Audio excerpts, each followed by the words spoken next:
Hi, Doug Lowe with Artisan Construction in Charlottesville.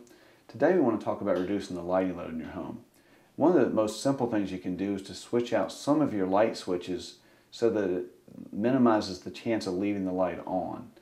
Today we're going to simply take a simple single pole light switch like this, and we're going to add a device that will automatically cut it off. On this particular device, there's a notch you can turn here to set where the light will automatically cut off anywhere from 1 minute up to 20 minutes after it detects no motion.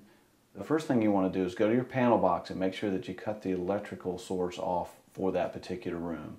If you have trouble identifying that, you need to stop and get a professional to help you.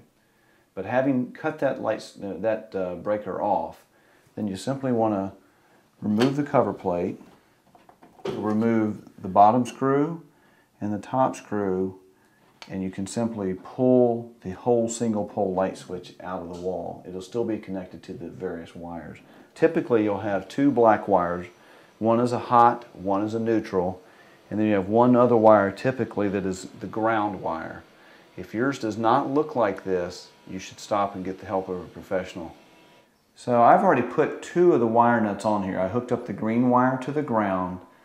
I've hooked up this black wire to this black wire, and I'm just going to show you how these go together by putting these two together here. This is another, you put the two wires together, these are both black to black, and I put this on here and it will screw down and tighten those together. So now I have connected black to black, the other black to black, and I have a green one in my motion detector, which is the ground wire, and I've hooked that up to the copper wire that has no sheathing on it, which is the ground wire in this box.